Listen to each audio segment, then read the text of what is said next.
Thank you. I'm going to save my Alzheimer's question. I think Senator Collins and I have like opinions on that, and very much want to see the innovation in detection, diagnosis, and treatment move forward, and hope that as you're setting the priorities and we set them with you, you know that this is a top priority for many of us who are here, and me in particular. I want to ask about the IDEA program. You mentioned about geographic diversity of research. And we know, and I think the statistics bear out that only a certain amount of states are getting enormous amounts of funding for research and NIH. And some of the middle states, and I'm in the middle state, those of us have difficulty securing research grants and moving forward with it. And that's where the IDEA program really helps. How do you see that when you're looking at the larger picture of priorities? Where do you see the value in that, and how do you think we can make sure that those developmental awards are not just still granted, but also increased? Right. So the IDEAS program is a tremendously important part of how we support research in states and universities that don't traditionally get a lot of NIH money. I was looking up the numbers. I think it's like $440 million in fiscal year '24, which is really a small fraction of the NIH funding. I think from a point of view of science policy, it's absolutely vital that the NIH investments are geographically dispersed. And the main reason for that is the way we combat scientific groupthink is by empowering researchers across the country, no matter where they are, to have a great opportunity if they have great ideas for NIH funding.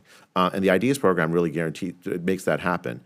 In my mind, it's less funded than it ought to be. And I actively would love to work with Congress to think of ways so that we can make the NIH investment in scientific research more geographically dispersed than it currently is. It's very concentrated now with I think 20 universities getting about 65% of the money from NIH.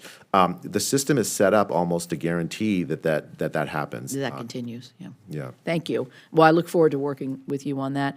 Since we're talking about the different geographies, I have learned in the course that if you have a designated cancer center or a cancer National Cancer Institute in and around where you live, your ability to access treatments, your success rate, your early interventions are so much better. And some states are called emerging cancer institutes. One of those happens to be mine. So there are 14 states that don't have an NCI-designated cancer center. I guess my question is, since a lot of it is rural, and there's a huge monetary commitment too for the universities or the state to be able to create a cancer institute, but this is something that I think is amazingly important to rural parts of this country.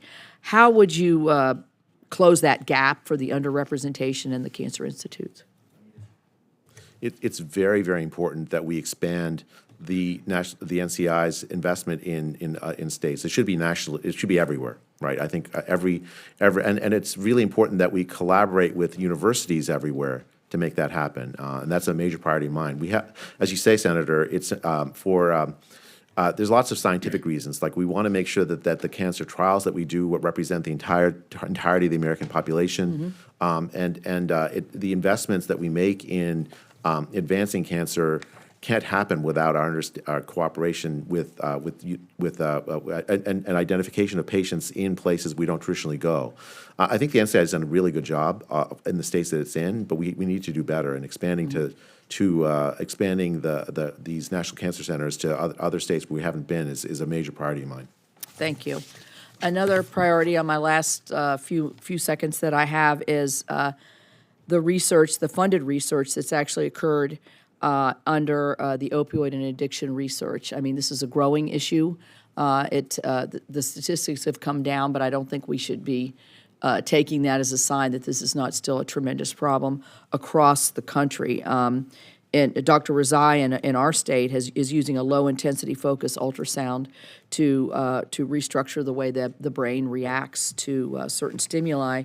And so how does your budget prioritize continue to invest in addiction treatment. I mean, Senator, as you know, that the statistics are heartbreaking. Like ever since the pandemic, I think the pandemic fueled a rise in drug overdose deaths, with almost 100,000 Americans a year dying. And last year there was some reduction down to 80,000, but nowhere near pre-pandemic levels. The NIH research has funded big advances. For instance, naloxone, which is used to reverse opioid overdoses, is in part due to NIH research. I think we have a long way to go. It's absolutely vital that we make investments to address this problem that affects the lives of so many Americans and their families. Medical research is going to be a tremendously important part of the solution going forward, and we still need more advances. How do we prevent it? It may, medicine may play an important role in that. And as well as advances in our understanding of the behavioral circumstances that lead to addiction, and much else. So absolutely, I'm committed to that. Thank you.